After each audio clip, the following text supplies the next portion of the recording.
Hello guys, I'm John, I'm the Geeky Fanboy, and yes, we're finally doing it.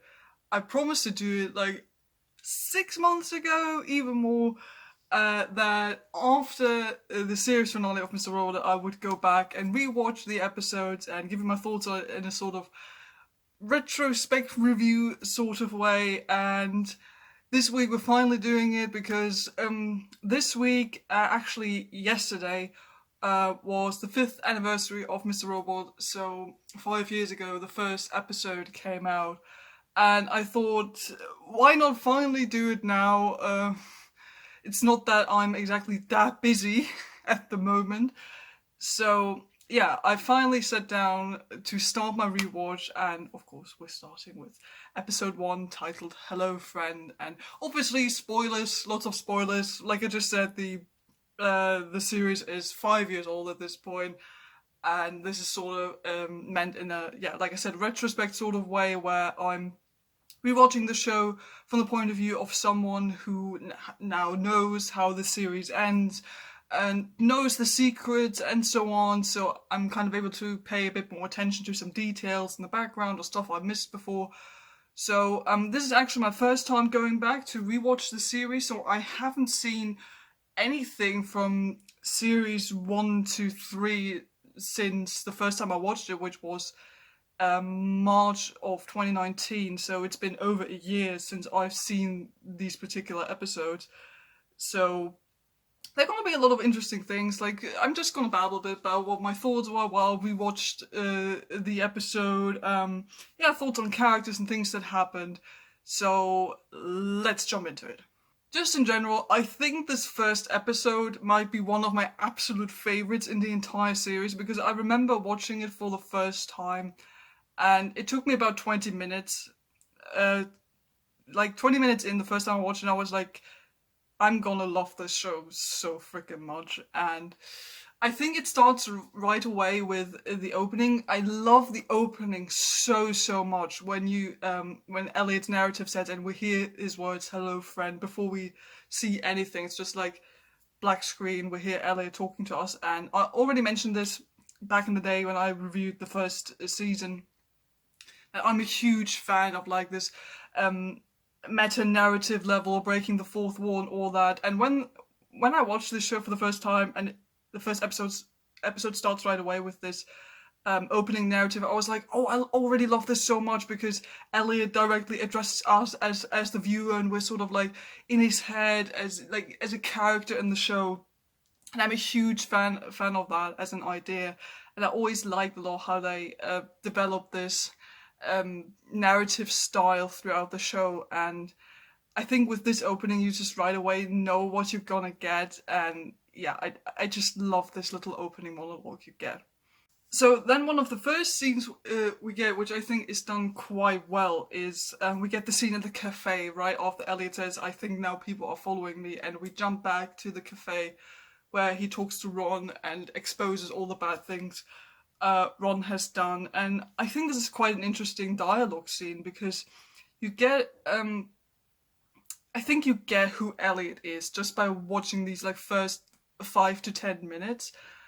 And I remember when I watched this for the first time, when Elliot says, "I know what it's like to be different. I'm very different too." And then he says, "I'm trying to work on my social anxiety," and my heart just went, oh my god, thank you. Because as someone with social anxiety, I just immediately connected to Elliot when he says that.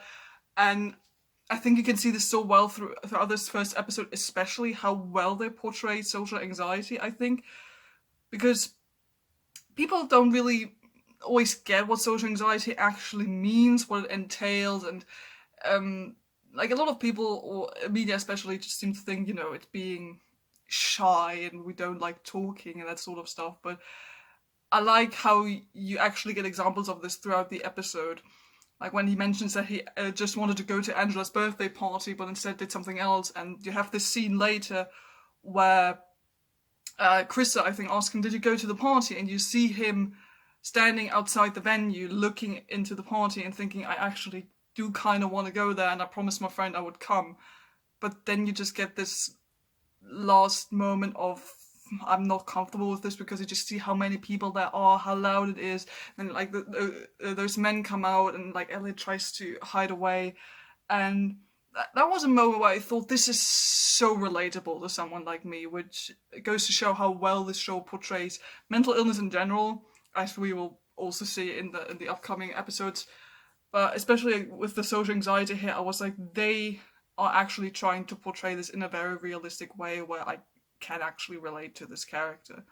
So yeah, we get this conversation with Ron where we learn a bit about how Elliot deals with things and all that. We do get a bit of exposition in that conversation as well, but I think it's well enough on that side where it does still feel kind of natural how we get the information about Elliot, how he delivers it, and I kind of like that Ron tries to lean into it, because he feels like, oh, maybe I can redirect this guy's issue he has with me when he asks about his dad, and we get all the information about that Elliot's father died probably from leukemia with we all know what happened, you know, we get all of that information. I was like, okay, bit of exposition, bit of info dumping, but it's not too much. That's what I think the show does really well. It does give you these moments of like classic exposition and info dumping, but it doesn't do it too much. And most of the time, it does feel natural, where you don't feel like it's out of place for you know, the conversation that's happening at that time. So I quite like what they're doing there, and how they're setting up Elliot's character, and then they round it off at the end when he says like, I don't care about money, and he's called the cops, and I think that's where you can see really well what kind of person Elliot is, I think. So then we go on, we get introduced to AllSafe, we see where Elliot works, and this reminded me how almost like domestic in a way the first season, I guess, feels, because if I think back now to what we watched back in December with season 4, we knowing how it ends, and then you go back and see how almost normal in a way and domestic everything feels in season 1, where Elliot just goes to work and does his thing, and the hacking happens occasionally. It just felt, you know, you just really see the difference from season 1, where it feels mostly contained to what's happening in the settings, and then you just see how it expands over each season. It was just kind of a weird feeling going back now with just having Elliot be there doing normal work stuff, which I thought was kind of cute, and also a bit weird when he meets Angela, who I'm going to talk about a bit more later, and her boyfriend, and her boyfriend is sort of trying to get along with Elliot, but it's not really working, because Elliot is just like, no, I'm okay with it being awkward between us, and I'm like, yeah, relatable.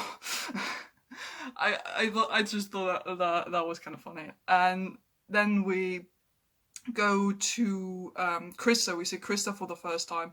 Also here, again, I think it's interesting to see how much development there is to this character, who you might think at first glance doesn't really is that complicated or big a character, because if you see her now in her first appearance, she just seems to be like this very like general normal therapist lady, who is maybe not the best at her job, but is trying. And then you think about her, what her function becomes in season 4, and you know, it's just kind of interesting to compare where the characters started out and where you know they're going to end. And there we get one of my other favorite moments is when we get the F Society speech, when Krista asks Elliot, Elliot, what's wrong? What are you thinking about? And he goes on about this tangent about how bad society is and how everything's just fake and we're pretending. A nice little detail I noticed there is when he says, when he talks about sedation, when he says, oh, because we think Hunger Games books makes us happy, because we all know it's bad, but we want to be sedated. When he says we would just want to be sedated, and we get this shot of Krista's bag, and we see the Hunger Games book, but there's like a box of pills right next to it, which I think is interesting because Elliot says sedation at that point, right in that moment, and I think it's interesting that you see, okay, we have on the one side this like metaphorical sedation with like books and consumerism Elliot is talking about, but on the other side we do have like this very literal sedation with like people having to take medicine in order to escape the bad feelings they're having. That was just a nice detail I noticed, and I love this whole Society monologue in general, which Rami Malek delivers brilliantly in general. I think just, again, this man is such a fantastic actor, and you see this right out of the gate in this first episode.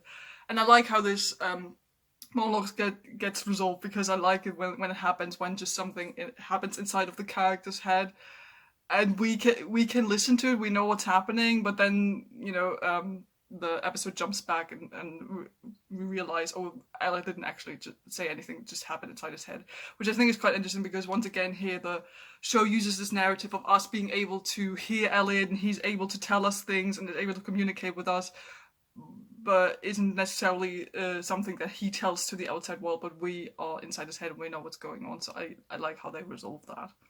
Then the episode goes back to Elliot working at AllSafe. We again get a kind of funny conversation he has with Olly.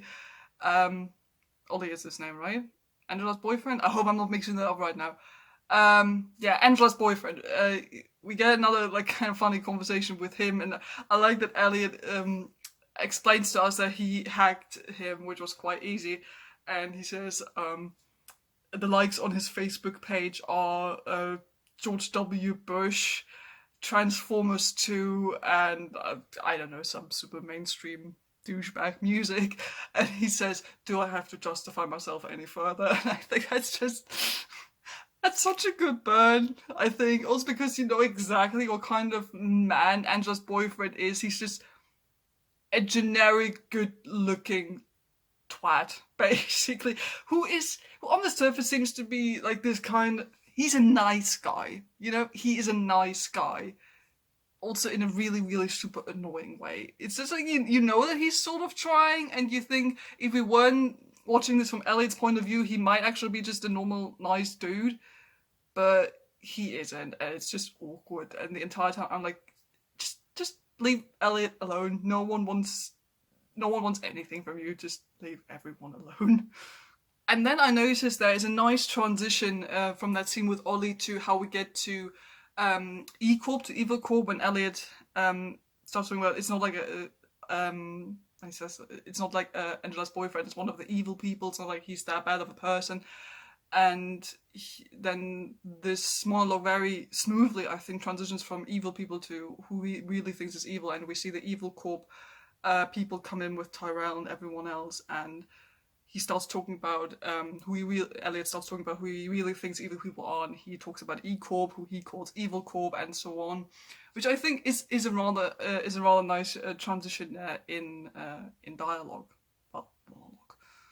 And then we see our man. Then we see Tyrell for the first time, and I wondered, I don't know if we get an explanation for that later, or if it's just sort of implied, I don't know, why does Tyrell exactly stop at Elliott's desk? I always kind of wonder that, why, because out of all people, no one stops, and then this one guy stops, and he stops at Elliott's desk and talks to him, and has this actually rather nice and casual conversation with him, where you think, okay, a bit weird, but, he seems to be interested in what Elliot is doing, and he seems to know his tech stuff. And I was just wondering, why does he stop at Elliot? Like, as if there's probably this sort of pre-existing interest, which is quite interesting, and we also see more of that towards the end of the episode. So then we get another interesting monologue after Tyrell leaves, when Elliot talks about sometimes I dream about saving the world, which I just realized shortly before recording, I think could be, I don't know, a clever reference, because as far as we know from season 4, when, we see who I called Fancy Pants Elliot in the finale, when he talks about, oh, there's this guy, this character I invented who is like a hacker and he sort of saves the world. I wonder if this is in reference to that, because I think this is quite interesting that Elliot says, sometimes I dream about saving the world, and this is sort of exactly what his character is. Since we know that Elliot, like Hoodie Elliot, is not the host. He's only the main personality within Elliot's head, which I think is quite interesting that this happens. That he says, "I dream about saving the world," and he's actually meant to be that sort of person who saves the world and who's a cool hacker and everything.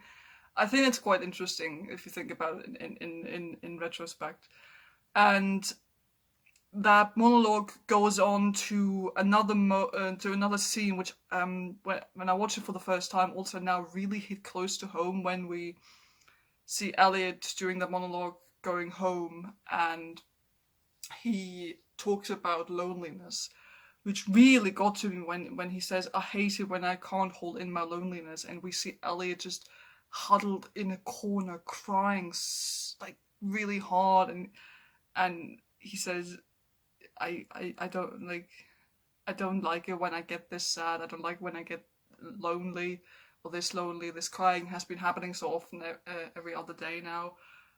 And when he wonders, what do other people do when they get this sad, when they get this lonely?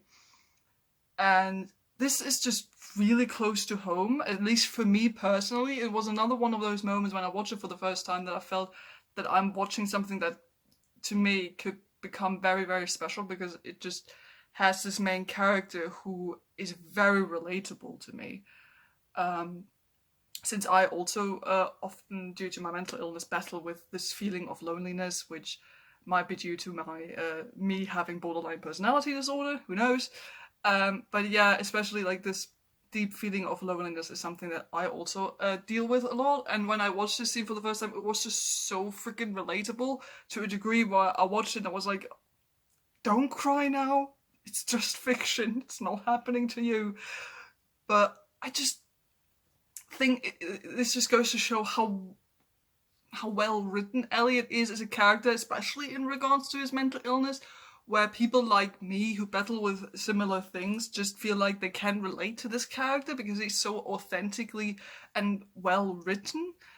Where it just, yeah, goes to show how much detail and thought is given to the writing in regards to Elliot as a character, and also once again how brilliantly he is portrayed by Rami Malek, where you really feel like you can see that he did some research and how people who have social anxiety and all that other stuff, how they feel and how it manifests for them. Where you just really feel like Rami Malek is taking this very seriously, and he is really giving it his all when he tries to portray it in order to make it authentic, in order to even make it relatable for people like me. And I just love those little moments where you see how vulnerable Elliot is to a certain degree, even though he often tries to be like very sort of cold and neutral, as if nothing is really bothering him. But then you get those moments where you see, oh no, he's actually a very deeply, hurt and sad person. And we get a glimpse at Elliot's drug addiction regarding morphine and all that, which and now I like the lore when it's further explored in later episodes. I'm looking forward to that to those episodes when we really see how this addiction is getting a hold of Elliot, especially since like in this first episode he said, I got it covered. I'm not an addict because I did my numbers and all that. But we all know what happened. And then we get introduced to Shayla for the first time, who I admit I kind of forgot about. But when I saw her, I was like, oh yeah, Shayla, cool, she's back. Because she's cute, and I like her, and she's cool, and I like the development she later has with Elliot in later episodes. But I like that in this episode you can see that you can see glimpses of her being definitely more than just his drug dealer, and there is a certain sense of comfort when she's there, which I think is nice. So then we get some further stuff with Elliot doing, his usual hacking, especially regarding like Krista and Krista's boyfriend and all that. Where I made a note that says, upon rewatch, I'm realizing Elliot is kind of creepy. It just got to me when he says, "Oh, and I researched Krista's boyfriend, and I found out where he goes, and blah blah blah blah blah," and you just realize how super stalkerish that all that hacking stuff actually is, and like Elliot actually knows where to go in order to find these people and how to talk to them and tricks them in order to get information. And it's actually really creepy if you think about it, and it's just so easy for Elliot to do all of that, and then he goes out of his way to manipulate people in his life. Well, if Elliot were the main character of the show and you, like, upon rewatch you think, this is not good. Which again goes to show, I think, that Elliot is a very interesting character because he's definitely not like this classic mainstream protagonist, hero, good guy. Because he's not. He's a very, very flawed person. I think it's moments like those where you feel like, oh, what he's actually doing right now is not only creepy, but it's bad. Uh, which I think you notice in his relationship with people like Krista and also Angela, where you see that he's not always treating them very well. He's not always doing the right thing, even though he often knows that he's not doing the right thing. Where you, as the viewer, realize, okay, yeah, Elliot is not a perfect person. He has his flaws. So what then follows is like the big DDoS attack on Evil Corp, and Elliot is called by Angela to go and help her because she doesn't know how to deal with it and she needs a best hacker. And what ensues is a absolutely brilliant hacking scene, I think, as someone who, especially when I started watching this show for the first time, as someone who is not interested in computer IT stuff at all, also because I was really bad in computer class back in school, so I'm not really tech savvy. I have to say, this show manages so well to not only explain or tell you about hacking stuff without you making feel dumb about it. Like, they don't talk down to you, like they don't dump it down, but they don't make it overly complicated. Like, they're just using the right amount of authentic language to tell you what is actually happening. And the hacking in Mr. Robot just feels very authentic as, I don't know, as just like a general viewer, you feel like if you compare this to what you normally see in TV shows and films, how hacking works, if you compare, this just feels a lot more authentic and realistic. I have no idea if it actually is. If someone knows about hacking and can tell me about this, put it down in the comments. But, you know, for me, just as a viewer, I think it's very refreshing to see hacking depicted in a more realistic way, while at the same time it's very intense. When we get this DDoS attack and Elliot is called in to solve it, there's just such a good mixture of like the right editing, the right use of music, characters, and dialogue, where you really feel like this is intense and thrilling what you are watching right now, even though all you're watching is just some people typing in stuff on a computer that I don't understand. But because the editing and the music and all, like, they come together so well, you really feel like something is happening while you watch it, where you really feel, oh no, whatever he's doing, he has to do it faster because otherwise bad stuff might happen. And I like that the show is able to do that so well, where the viewer can just watch this and be like, I don't entirely understand what is happening, but I can understand the emotions that they are trying to convey while all this tech stuff is happening. I just absolutely love that. And at the end of this whole DDoS attack scene, you do feel tense and you're a bit on the edge of your seat. And especially when then Elliot discovers that it was F Society, which, you know, could be a callback to the whole F Society speech Elliot gave earlier, now that I'm thinking about it. Did you really feel like, oh, this is something major that's happening right now, and Elliot's decision is gonna be a big one? And I kind of like this moment where he says, okay, I can either delete it or leave it in the programming. And I like that he says, what is it inside my mind that wants me to leave it there? Because, you know, in retrospect, you just know why he's saying that, because he's the one who put it there in the first place, kinda. So it's just nice to kind of get this in retrospect where you're like, I kind of get what they're doing here. And yeah, so the DDoS attack is I think very interestingly done, and then afterwards we even get like a nice moment between Elliot and Gideon, which I think is quite sweet. Because you at first feel with Gideon, he's just like this sort of boss type who's Elliot is a bit annoyed by because it's his boss, but then you get like the sweet bonding moment with Gideon very randomly, I thought, coming out to Elliot, which, you know, it's great that we have a gay character, but he's just like, did I ever tell you I'm gay? Like, out of nowhere. And he's like, no. I'm pretty sure Elliot knew that because he probably hacked Gideon at some point. But nevertheless, it's a sweet dialogue scene, I think, we get between the two there.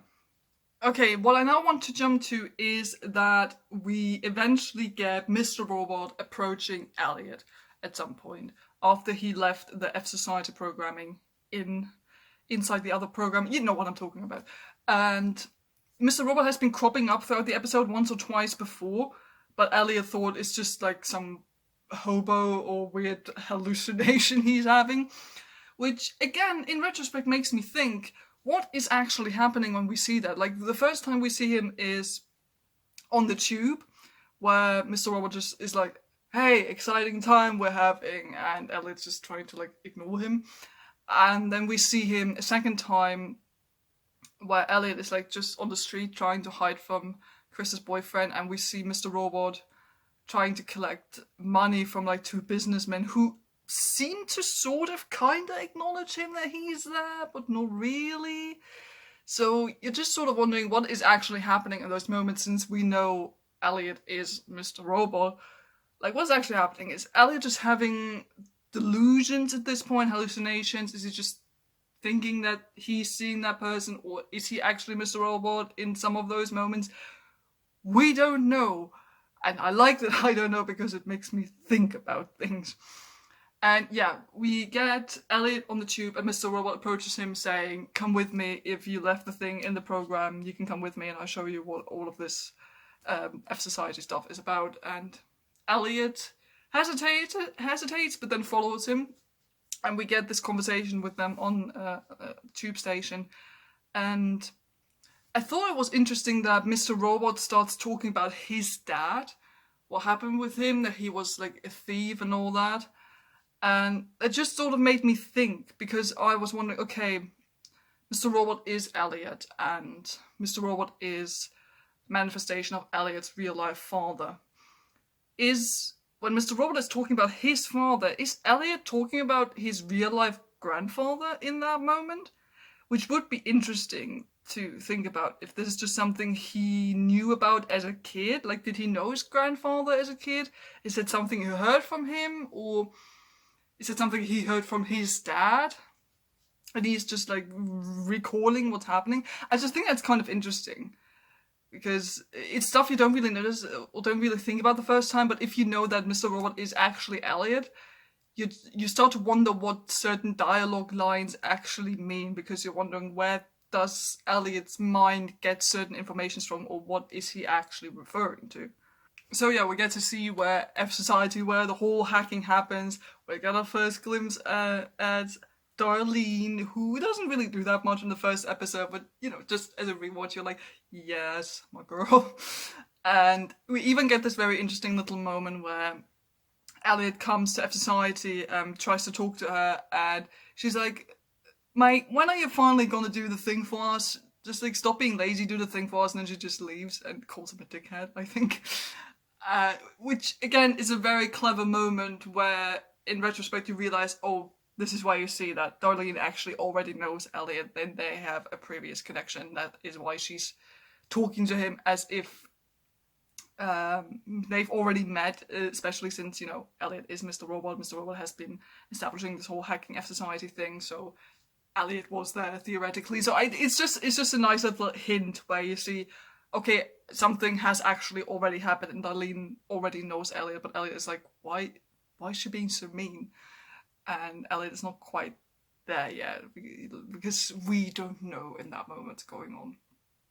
And we then get this scene on the Ferris wheel between Mr. Robot and Elliot, which I think is also a very interesting dialogue, which just goes to show how interestingly and brilliantly the dialogue is written in the show. It also reminded me a lot, I mentioned that in my video essay, I think this dialogue scene on the Ferris wheel is a great parallel to The Matrix, I think. I'm not sure if it's done on purpose, but it does feel very much like it. Like, the scene on Ferris wheel to me is a great parallel to the scene in The Matrix when Neo and Morpheus talk for the first time about like actually entering the Matrix, and Morpheus offers Neo the pills. And I think that's almost exactly the same thing that we're getting here with Mr. Robot and Ellie, because Mr. Robot is telling him, this is what we're trying to do. You always felt like something is wrong. I'm offering you a solution, or I'm offering you the truth. So you can either follow me down the rabbit hole and go with me on this whole F Society thing, or you go out and you will never find out what it is we're doing. Which I think is a great parallel that we're seeing there, where Elliot is offered the possibility to find out what's actually happening, you know, the truth behind this weird feeling he's always had about the world, which I think is definitely like in sort of reference or parallel to the Matrix, and like I like it a lot as a dialogue scene in general. Also because, again, in retrospect, it's interesting to think about how is this actually going down in real life, since Elliot and Mr. Robot are the same person. Is this just Elliot sitting there thinking about stuff in real life, or is he actually having a conversation out loud with himself? It's just interesting to think about this in retrospect.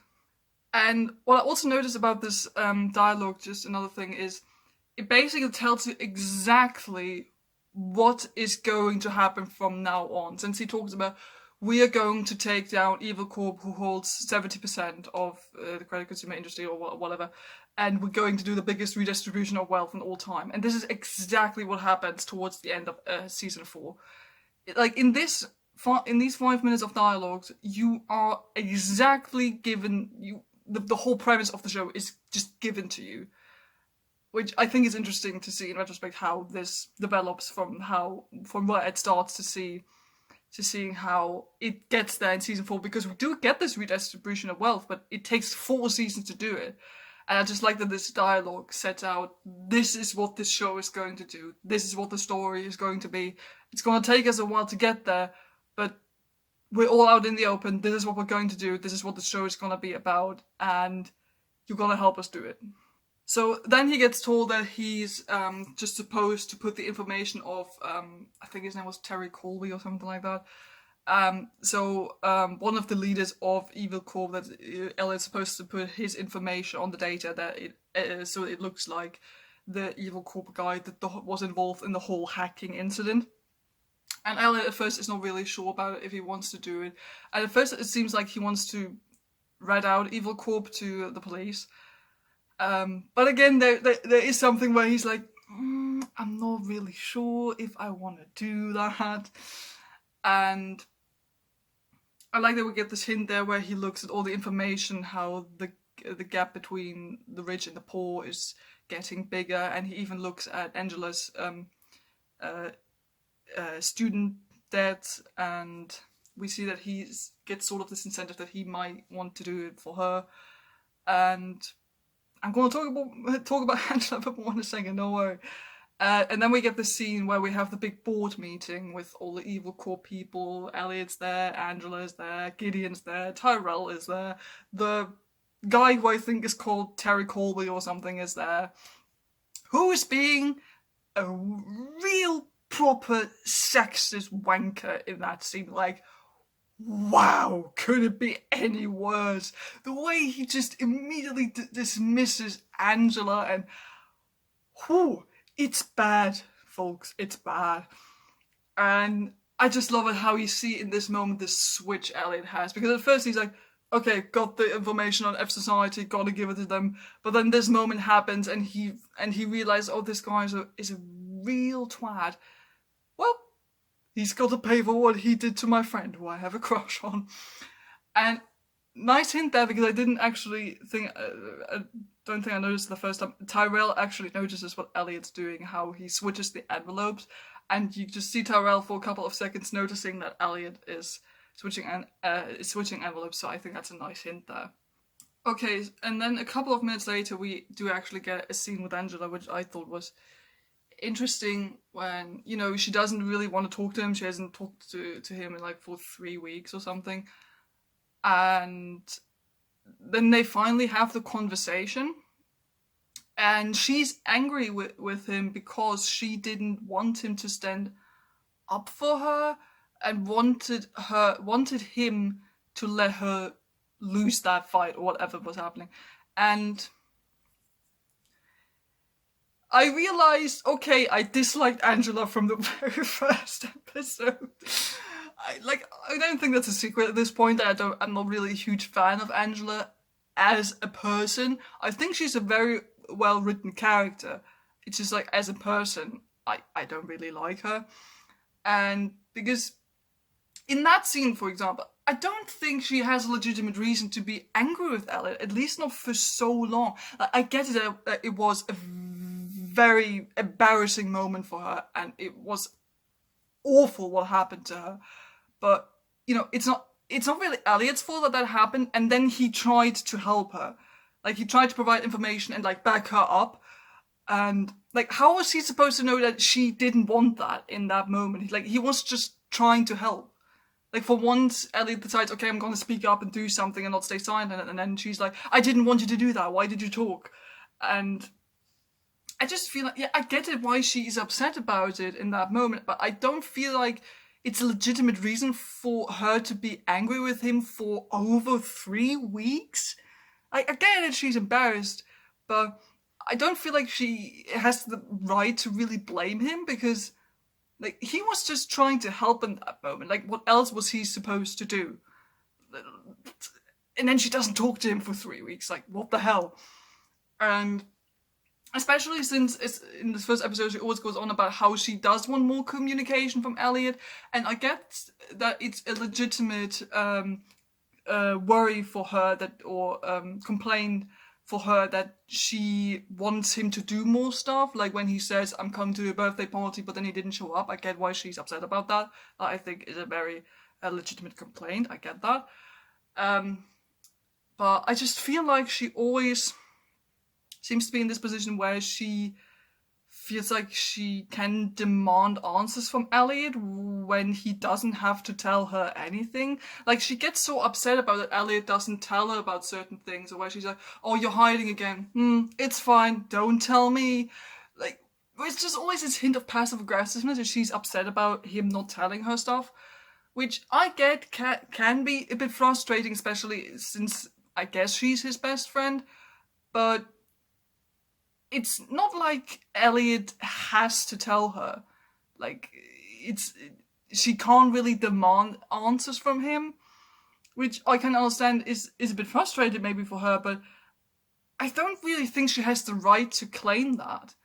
Because, it's Elliot's decision to tell her whatever he wants to tell her or doesn't want to tell her, and I think she has to accept that Elliot just is also to a certain degree just this very inclusive exclusive, how I say it, a person, this very private person who doesn't really want to talk about all kinds of things, and which in part is due to his social anxiety, which he's trying to work on, which I think is good. But on the other side, it's also just part of his character that he doesn't really want to talk about certain things, or that he just doesn't feel like he needs to talk about it, or just doesn't want to tell people stuff. And I just think it's a bit problematic that Angela seems to feel always heard about that at every given point. And I don't know. It's going to be interesting going forward into the next couple of episodes to see if I can finally really pin down why I never really liked Angela as a person to begin with. But yeah, I sort of had mini realizations in this first episode where I was like, I just don't like how her general demeanor is, or how she deals with things. Where I was like, she's the kind of person I wouldn't really want to hang out with because she makes me feel uncomfortable about myself. And which I think the way she's written, it's not for Angela that she does it on purpose. It's just, I think that Angela is this kind of person who reacts in a way that I personally find a bit upsetting, but she doesn't do it out of malice, or she doesn't do it on purpose. She definitely doesn't, and I like that you get these sort of sweet moments between her and Elliot now and then, where you can already see that he definitely has a crush on her. Well, I was wondering, why does he have a crush on her? Is it because they've been long childhood friends? But then there's also this moment where Elliot narrates that he wishes he had a normal life, that he would live in this ignorance and bliss, and we see him looking at pictures of Angela and her boyfriend. Well, I'm wondering, does he maybe have a crush on her just because she sort of symbolizes this idea of normality, of having a normal mainstream life, whatever the hell that is. And that's why I think he might have a crush on her, because she sort of symbolizes this idea of being normal and of being well adjusted and having a life just as is expected, from you in our society. Which might be why he's interested in her, but romance isn't the biggest thing in Mr. Robot anyway. But that's definitely something that's going to be interesting to explore in the next couple of episodes. And then let's just talk about the end, because I'm noticing, damn, the endings to Mr. Robot episodes have always been that intense and that good. Because that is such a good cliffhanger, I think, at the end of the first episode. Especially when it starts with, like, the Man in Black taking Elliot, because throughout the entire episode, alongside Elliot, you think, is he actually seeing these people? Nah, they're probably delusions anyway. But then they're actually there and taking Elliot, and you're thinking, oh shite, they're actually real. Which is first of all where you start to worry, and then you're led into the E-Corp building, and you get these shots, blurry shots from the crowd we saw in the very opening of the episode, and then it fades into Tyrell's face, and he says "Bonsoir, Elliot," and that is just such a good cliffhanger, because you don't expect him to be there, and it just leaves you wondering what the hell is going to happen. And that's the end of the very first episode of Mr. Robot, and yeah, I think this is still one of my absolute favorites of the show, because I still have such a vivid memory of watching this for the first time.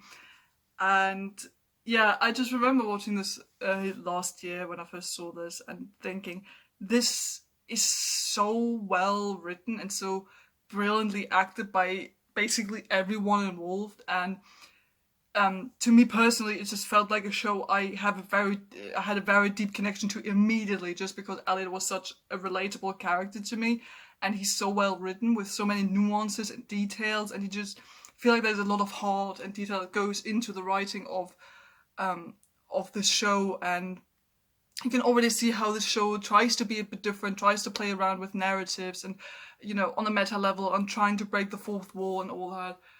So I think this first episode is a brilliant setup, and it's definitely one of the best, like, series openers I think I've ever seen, because usually, even if I think about shows I really, really like, I don't think that the first episode of a show is never really like one of the best episodes, because it usually has to do like a lot of setup and a lot of explaining and so many established stuff about the characters in the world and blah blah blah, where it just feels like a lot of stuff, and it often gets boring, and you're just waiting for things to happen, and they don't really start happening until like the second or third episode. But in this series opener, you really feel like you already know what's going on. You feel like you know who the characters are. You're told what is going to happen. You already have your one or two intense moments regarding characters, regarding hacking, where you feel like, okay, this is such a well-written show that is already so well established by the end of this first hour, where you just really want to know what happens next, especially with that ending, which I think is rather unexpected, since it ends with a character who we only really saw like once, maybe twice, in this first episode, who you don't really know who that is supposed to be, especially since Tyrell seems at first like a sort of general nice business guy, especially in this first conversation we see him in with Elliot. But then he seems to be like this ominous figurehead of the people Elliot warned us about in the very opening of the show. So I think this episode does a great job of not only establishing the characters in the story, but also it just leaves you wanting to know what happens. And yeah, this remains one of my favorite episodes. I think we'll see if or what else happens, but I think this is a brilliant opening to a fantastic show. And I'm definitely looking forward to getting on with my rewatch and talking to you about the other episodes. And with that in mind, yeah, if you have any thoughts on this review, on like a Mr. Robot rewatch, have you rewatched the show since it since it's finished. Put your thoughts down in the comments below. Tell me what you're thinking upon like rewatching it in retrospect, what you're noticing, or what you sort of looking forward to about, when you rewatch these episodes. Yeah, do tell me your thoughts down in the comments below. I'd love to hear from you. Thank you for watching. Don't forget to like and subscribe if you haven't done so already. I'm trying to keep it as I'm trying to do this as regularly as possible, which I know I'm not really good at. I already tried doing like a Doctor Who rewatch stuff, which I haven't done in like years, which I should go back to though. But I really want to do this regularly, so I hope I see you next week. Thank you for watching, and I'll see you soon. Goodbye.